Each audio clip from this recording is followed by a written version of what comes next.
మరో breaking news. రాష్ట్రంలో వడ్లు తీసుకుని తిరిగి బియ్యం ప్రభుత్వానికి ఇవ్వని రైస్ మిల్లర్ల తీర్పై హైకోర్టు ఆగ్రహం వ్యక్తం చేసింది.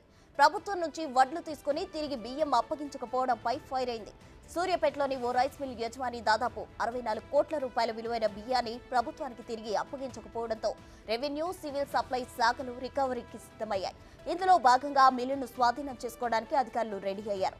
దీంతో మిల్లును స్వాధీనం చేసుకోకుండా మధ్యంతర ఉత్తర్వులు ఇవ్వాలని కోరుతూ ఆ మిల్లు ఓనర్ హైకోర్టులో పిటిషన్ దాఖలు చేశారు.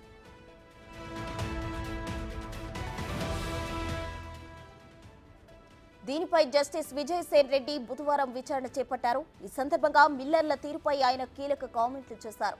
ప్రభుత్వం నుంచి లక్షల క్వింటాల వడ్లు తీసుకుంటున్న మిల్లర్లు తిరిగి ప్రభుత్వానికి బియ్యం ఎందుకు అప్పగించడం లేదు? అసలు ఆ బియ్యం ఎక్కడికి పోయినట్టు? ఆ రహస్యం కాస్త మాకు కూడా చెప్పనట్టు ఫైర్ అయ్యారు. బియ్యం ఇవ్వకపోతే రెవెన్యూ రికవరీ యాక్ట్ పెడతారని, అందులో తప్పేముందంటూ ప్రశ్నించారు. ఆ యాక్ట్ లేకపోతే బియ్యం రికవరీ చేయడానికి మీ జీతంతో పాటు నా జీతం కూడా సరిపోదని మిల్లర్లతో అన్నారు.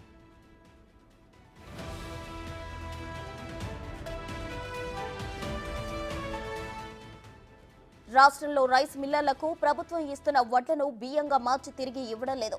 వేల క్వింటాల బియ్యం మాయమవుతున్నాయి. అధికారుల లెక్కల ప్రకారం దాదాపు 10,000 కోట్ల విలువైన బియ్యం మిల్లర్ల నుంచి రావాల్సి ఉంది. ఆ బియ్యం ఎటుపోయినట్టు అని ప్రశ్నించారు విజయసేన్ రెడ్డి. దాదాపు అన్ని రైస్ మిల్లులు ఇలాగే చేస్తున్నాయని అభిప్రాయపడ్డారు. మిల్లర్ల వద్ద పెండింగ్ లో ఉన్నది రైతుల వద్ద నుంచి ప్రభుత్వం డబ్బులు చెల్లించి కొనుగోలు చేసిన ధాన్యమని తెలిపారు. అంటే అది ప్రజల సొమ్మని, ప్రజల పన్నులతో తీసి కట్టిన డబ్బని మండిపడ్డారు. దీన్ని ఎట్టి పరిస్థితుల్లోనూ సహించేదే లేదని తేల్చి చెప్పారు. ఈ విషయంలో ప్రభుత్వాన్ని అనడానికి ఏమీ లేదు. తప్పంతా స్వార్థంగా ఆలోచించే కొంతమంది వ్యాపారుల్లోనే ఉందని రైస్ మిల్లర్లను ఉద్దేశించి మండిపడ్డారు.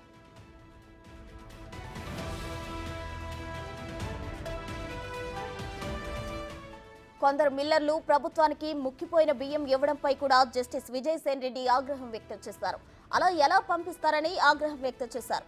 రాష్ట్రంలోని దాదాపు అన్ని రైస్ మిల్లుల్లో బియ్యం నిల్వలు తిరిగి ఇవ్వలేదని తెలుస్తోందని, ఇందులోని అక్రమాలను తేల్చడానికి అవసరమైతే ఏసీబీని రంగంలోకి దింపుతామన్నారు. కేవలం రైస్ మిల్లర్లే కాదు, ఇందులో సంబంధం ఉన్న అధికారుల పాత్రపైన దర్యాప్తు చేయిస్తామని హెచ్చరించారు.